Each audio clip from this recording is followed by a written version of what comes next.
And good morning. Welcome to this wonderful study time. It's great to be back with you guys. I know I haven't been in much, but as everything progresses, how it was. That's how it was with the guys back in the beginning. Moses stepped away for a while to understand even more, and then he brought it to the people, bringing it to Aaron, Aaron bringing it to the people. I'll tell you what, I love each and every one of you.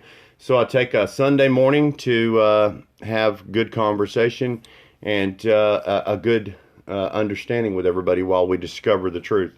Tell you what, I love each and every one of you. And first of all, we'll give thanks to the man that created us, or woman, or whatever y'all want to call it. And we'll give him thanks because we're here and everything else is here too. So we'll give him thanks and in his son's name. And it's great to be with you guys. I'll tell you what, whenever you finally do seek the truth and you discover what's really going on, you start thinking.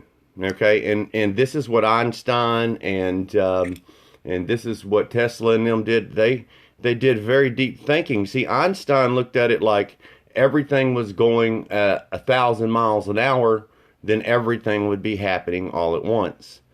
That makes sense. It totally makes sense that if it was all going so very fast by you, then it would all be happening at once. So in your mind, it's going so fast that everything is happening all at once. And then you catch up. Well, you think to yourself, well, what do you mean by that? Okay, every thought that you have is either on a negative or on a positive. If you have a negative thought and you use negative thinking, then you're seeking negative assistance. If you have positive thinking, you're seeking positive assistance. So every one of us have positive and negative in us. And what we do is we fear. Okay, Christ said, seek the truth and it will set you free. He's the truth, which is love. That means you have nothing to fear. But if you are living off of fear, and in other words, well, I'm going to run out of gas. I don't have enough money to bank. Everything that you're thinking is off of fear. So your world is going to give you fear. What do you mean? That means that the worst scenario that could happen to me is going to happen because I'm using it opposite of what it was designed to do. Well, what do you mean? Well, you're praying in fear. And what I mean by that is, see, Father doesn't have words. He has images. Okay, so when you're looking to seek Father, he's going to show you. Okay, he's not going to tell you. The book tells you. The images show you. So every image that crosses your mind is actually what you're going to get. It depends on how far you dwell into it. So if it's something bad and I dwell on it, prepare. Why? Because what did Christ tell y'all? He told you to embrace your fear. Embrace your enemies. Love them. Why? Because they are your greatest teachers. They're going to teach you what you do want, what you don't want, what you do like, what you don't like. In a sense, they're going to teach you about you. Okay? Christ didn't want everybody to understand everything all at once. Everybody was to gather it in their own time. It's just like when I plant a garden. Everything's not going to be harvested at once. It's all harvested in its own time. Each thing is going to harvest on a different day. So, what we did is, we created, all of us created the body. 365 angels had a vision, and whenever they had a vision, each one of them coming up in front of Father, each vision that they had created a part of us. Okay, now we're in the likeness of him because the angels created the body. Okay, so now we need a conscience in this person. Well, if we have infinite conscience, that means that's Father, and everything has an infinite conscience, including a book, a phone, computer. It all has conscience. The plants, the animals, the bees, the birds. So you're part of everything. And that's what he meant when he said, you are in my image. In other words, in-minded. So there's only one mind, one great mind.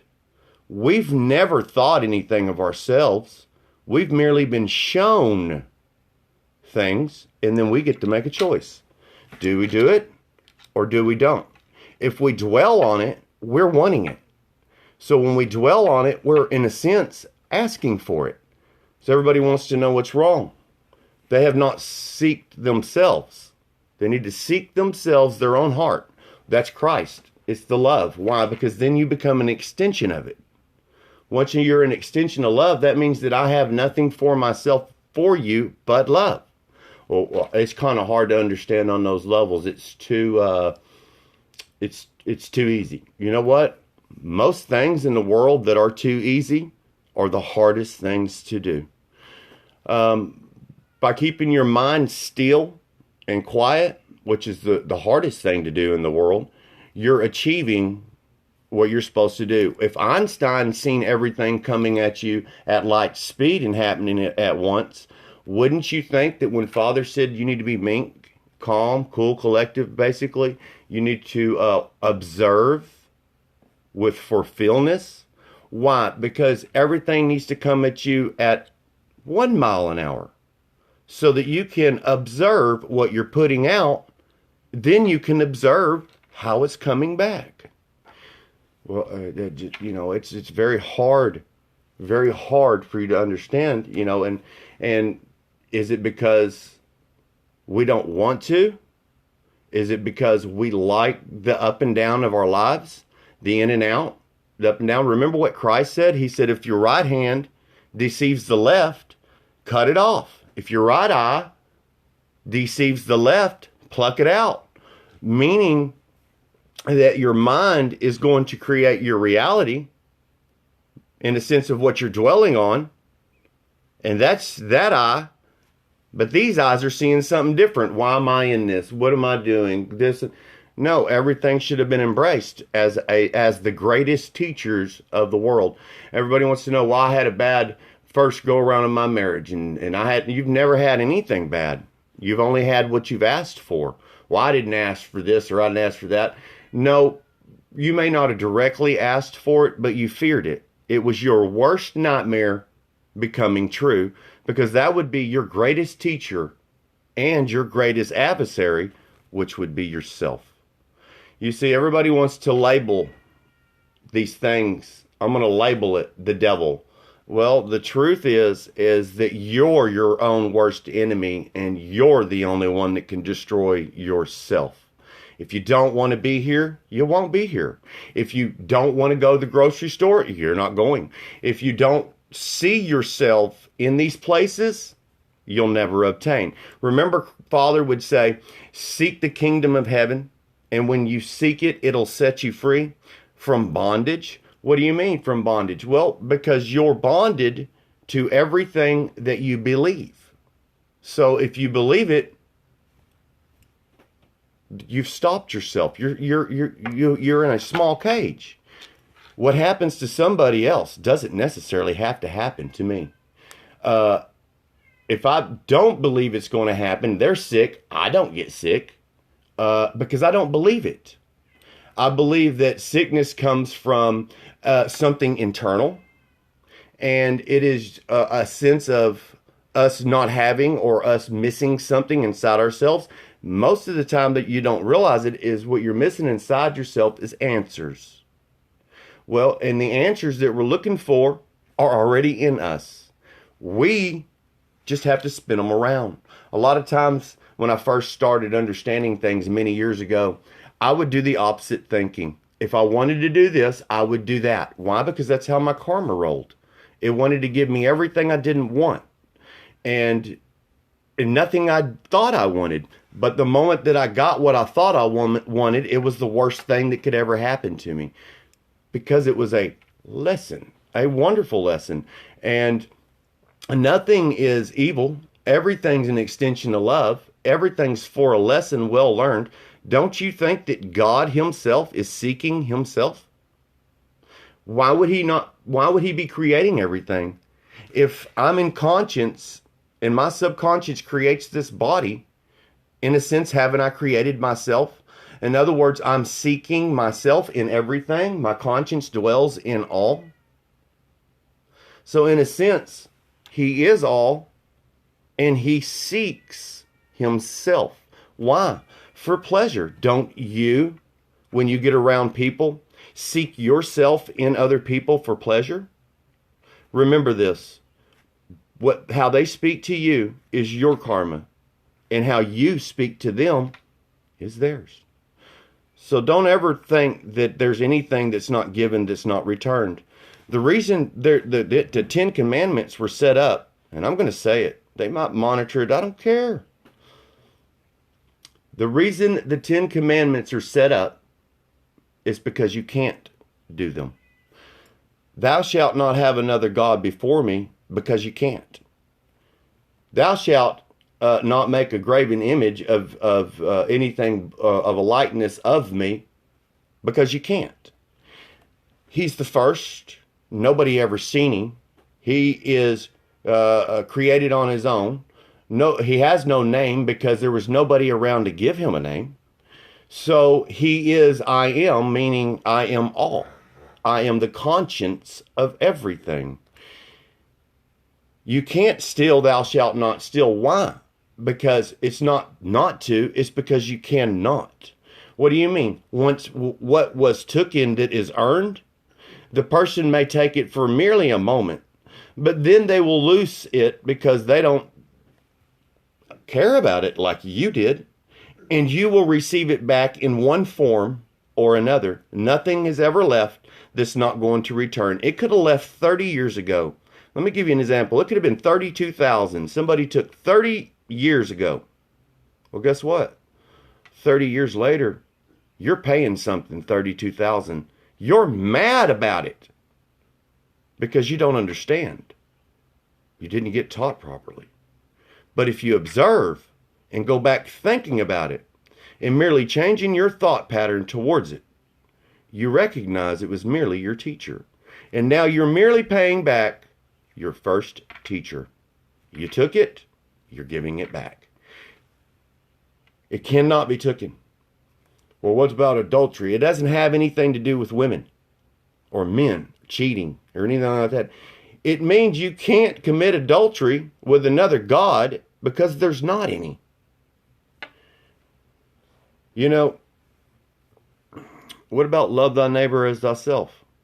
Well, isn't thyself thy neighbor? Well, what do you mean? Don't we have all carry an infinite conscience? So wouldn't we, in a sense, be each other, thinking the same? Not exactly, but close enough. Can get each other on the same page? Well, it's not even us getting on each other on the same page, is it? No. It's merely him bringing you together as one. If I take a drop of water and I drop it in the ocean, it's full. But separating it, it's a drop. Millions of separations all coming together as one. He also said that there's nothing hidden that would not be revealed. Well, what do you mean? Well, when you're with that person, you're going to have these thoughts come upon you. And those thoughts are real. And they are going to be what is hidden. What is hidden from you shall be revealed here. They think you're hiding it from them, but you're not. What you're doing, so am I. What you have done, I have too. A good student can merely observe the things that are going on and not have to do them, but yet experience them at the same time with the person. I'll tell you what, a deeper understanding brings you out of the mumbo.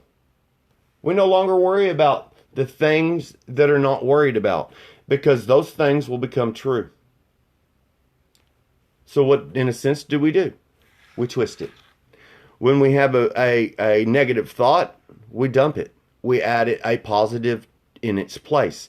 Well, well, brother, I've got, these things on me and I just don't feel right and I'm sick and this and that. Well, you need to go deeper down inside yourself. You know what's wrong with you. Well, how do I know what's wrong with me? Well, let's say that you messed around on your wife years ago. You hadn't thought much about it, but it's there. That in itself, what it causes is disease. Why? Because you're putting pressure on yourself. Well, what do you mean? I'm worried about that thing deep down in the back of my head that she's going to find out. So what's it going to do? It's going to knot up my neck. It's going to give me some disease. Well, let's say that you took something from somebody and you know you need to pay them back. It's way back in the back of your head. What's going to happen is every day that you try to forget about those things will happen to you. Every single time. What do you mean? Well, every time you look around and something's missing, you need to think, what did you take? Every time you look around and you say, well, that's messed up. What did you mess up? Why am I receiving my karma? It's because of what I gave. Well, why are my children treat me like this? Well, how did you treat your parents? Do you expect anything other than what you gave? Let's see, you sowed the seed. It grew 20 years later, and you wonder why you're reaping it. Brother, is there a way to fix it? Yes, there is. Go back, if you're a man or a woman, to the moment where you made the mistake and substitute in your mind your husband or your wife in that mistake. Substitute in your mind helping repair those things that you did as a child. And what it does, in a sense, it changes your mind. When Christ or Father, the deeper conscience, sees you have changed your mind towards it, you no longer live in it. Simple. So I've changed my mind. I never made a mistake. I merely needed to make a different choice. You want to know why things happen to you over and over and over again? Well, I do them over again and over again, and I never get a different outcome. Because you're making the wrong choice. The choice that you should have made should have been on positive. Instead, I aimed this choice at a negative outcome. Well, I ain't going to get that job if I don't go down there and I don't look like this or I don't do that. I'm just never going to get it. You stopped yourself. You told yourself, I'm never going to get it. When you get there, you don't get it. And we wonder what's wrong. We wonder why we're lonely. We're lonely because we don't have the word. We don't have the understanding. We should seek where we come from. We're all merely in stages of evolution spiritually, not physically, because let me tell you something. To be honest with you, that was a misunderstanding with Darwin and whatnot. I've looked into all of it. It's a misunderstanding. And let me tell you something. I will expand your mind with a little more truth towards it. Everything you see has a conscience. Don't you think everything eventually leaves that particular conscience and turns into something else we would call dirt or metal or iron or dust? Don't you think those things are considered a conscience as well? Do they ever leave? In a sense, nothing ever leaves. It just merely turns into something else. In other words, the conscience becomes something different. Well, what do you mean? Well, everything that there is has stages of evolution in spirit. And since it has stages of evolution in spirit, it has stages of evolution in physical. What we think shall be. So if we think we're a rock, we're going to be a rock. If we think we're dumb, we're going to be dumb. If we think we're not a genius, you're not one. If we think we're poor, you're going to be that way. If we think that I'm sick, guess what? You're sick. You want to know why? It's because of the way we think. What do you mean? Well, if everybody walked up when Christ was here and they didn't believe he was Christ, they didn't think he was, would they have been healed? No. But because they knew, they didn't just think it, they knew it. Well, how do you know it? Well, let's see here. We dwell on what we know, or we dwell on what we want. So if we dwell on it, it becomes real. So they dwelled on it, wanting to see God their whole lives. And then when he walked in and everybody had been saying he was, they believed it because of the words coming out of his mouth. Not only that, because of the touch that he could put upon them, and they could feel their spirit moving. They knew the truth was coming out of his mouth because they couldn't understand his lips. But yet they could feel the truth deep down in their heart. They could feel the truth, the touch of the Spirit. They could feel the understanding that was real. And when he said, pick up your bed and go, it was a symbology. The only reason you don't have what you need is you haven't moved towards it. Pick your bed up that you've made and move towards what you want. If you don't move towards what you want, you'll never have it. Well, didn't he say seek the truth and it'll set you free? In other words, seek me and I'll show you the way. That's the way of the mind, overcoming. Well, since I'm not really physically here, I'm just inside here, I tell my finger to move. I tell my body to move. So don't you think that you're separate from the body? I'm going to show you how to heal your body. Talk to it. Talk to your fingers where they hurt. Talk to your arm where it's sore. Talk to your back where it's got a problem. And I want you to tell it, peace, be still. There's a reason. And I want you to say it over and over again. And I promise you, 2, 3, maybe 4 times of you saying, peace, be still. And then you're going to say it to your mind, and to your heart, into that hurt area. And you're going to say it 3 or 4 times. And I promise you, the pain goes away. Why? Because you're not at peace. And since you're not at peace here or here, the body's not at peace. If you can't talk to this, and you can't talk to this, I don't love this and I can't extend it. So I need to extend it. How do I extend it? Talking to it. It's going to talk back to me. It's going to tell me what it wants to drink, or what it wants to eat, or what it wants to do. Now then, do you control it, or does it control you? Separate yourself from the two. Thank it for being here, and tell it, peace be still. Peace be still. Peace be still. And you'll become at ease. And those hurts and those diseases and those things will go away that you think you have, that you don't even have. Well, that's just deep, brother. You know, I'm going to tell you what. The deeper I get you into the water, the more Christ will bring us across. How about that? I have no fear to bring you aboard the boat, the vessel, the truth, the light, the understanding, the enlightenment. It could be the best thing in the world I could ever do for somebody. Why? Because in return, I sowed, therefore I reap. So you're going to sow what you know, so you can reap more. If I keep what I have, pretty soon it runs low, and then it runs out. So the only way to obtain more of anything is to give it away.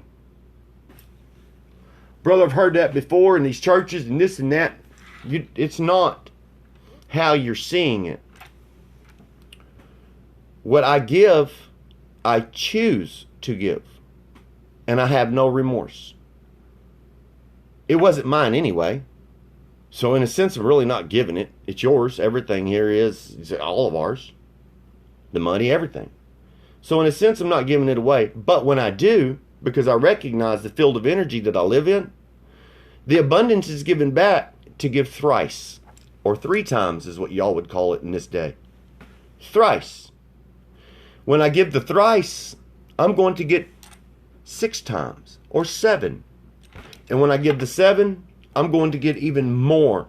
So the more that I give away, the more I'm going to receive to give away. Why?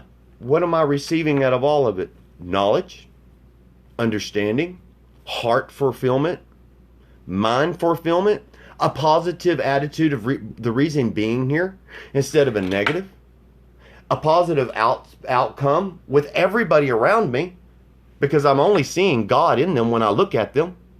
I'm not seeing them, their other side of themselves. I'm seeing the positive aspect of every person I come in contact with. Why? Because I only want a positive aspect from them. If I give a negative aspect, what makes me expect anything other than a negative aspect from somebody else? There's not going to be one. In a sense, the reason where we're at is how we think. And in a sense, the only reason we're here is because we think. So, if we thought right, and we listened correctly by sight, we would have an actual perfect understanding. And perfect understanding is perfect peace. And let me tell you something. If I didn't love or try to extend the love, I would never tell anybody anything. I would merely keep it all to myself and harvest my vineyard for me. But I share my vineyard so that everybody else will come to the party.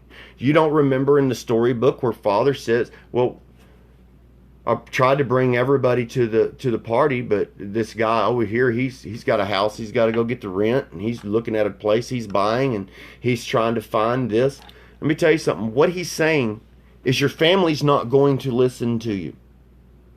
You're going to have to go to perfect strangers. You mean I've got to go out of my comfort zone? When you step yourself out of your comfort zone, you're in the right spot. It's when you're comfortable is when you're wrong. Because you're not learning anything in a comfort zone. Well, we're designed to learn. Why? So we can make a next step in our spiritual evolution, number one, and our physical evolution, number two. So what we see now when we step from this side is not what we see over here, because I'm telling you, you never die. Ever. The body might die, but you yourself don't. At all. You merely transform into what you originally are. The question is can I share my mind with you and you with me without any feelings or any remorse or any hatred or anything in that a sense towards you? Because if we're sharing a mind, which we are, but nobody recognizes it because it's just going bananas, but it's all happening at once. We have to understand, sharing on the other side, there is no physical. We now are in a mental. So in a mental form of light, we would talk back and forth to each other here. We would never have to see anybody with these because we have this to see. We speak with pictures and not words because pictures speak louder than words. You see, very, very interesting how we should think. I don't want to overload anybody's donkey. It's very, very broad thinking, but very minuscule on how to do it. It's very simple. Very, very simple. Positive, anything. The negative comes, dump it. Or add a positive to it. The only reason the negative's here is to see if I will catch it. What do you mean? Well, if you got something thrown at you, are you going to catch it or are you going to let it just hit you and hit you and hit you? Catch it. And say, well, and then examine it for a brief moment. I don't want it. Put it back. That's not your lesson. I've already been there. When I was a kid, walk outside, and I didn't have a very good water hose sprinkler on the end of my water hose at home.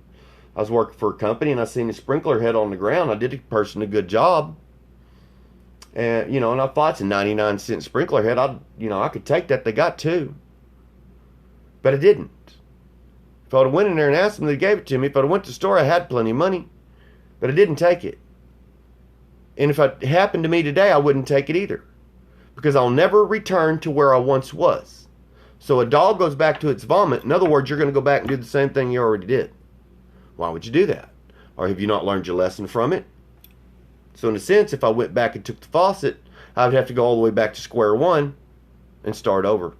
So on that stage of evolution, spiritually, I would back myself off. Now we start back over. Back over. So every time I have a negative thought, start back over. Negative thought, start back over. Never being able to have a positive outcome. Why? Because your universe is working backwards instead of forwards. Well, I want till you get it. Then you don't appreciate it and it's gone until somebody well, what do you mean? Because the next person will appreciate it. Why? Because they've never had it. Why? Because they never asked for it, and when they did get it, they were happy with it. Or they didn't ask for it and they got it, and now they're stuck with it. It can be either way. You can either use this field in reverse. Since we're in reverse, that's how I always did it until the last 3 or 4 years. Now I use it in forward. I knew how the field worked, I just didn't grasp it. Now I really do know how it works, and so shall you. Simple. How I think, shall I be. Other people have said it. I think, therefore I am. It's true. If I didn't think, I wouldn't be. Tell you what, guys, I'm going to leave it right there. If I didn't think, I wouldn't be. Everything's mine, and I think it's all mine. So it all is. Tell you what, guys, and repeat that to yourself. Tell yourself, I'm prosperity. I myself, spiritually, am prosperity. Why? I am ever-ending thought, and I'm grasped to it, and I can never die because I see it all. I feel it all. Guys, have a great day. God bless. We'll pick it up again. I'll get back to you with some more. As we go deep, you'll catch in. I'll go fish for some more understanding. You guys have a great day, and God bless.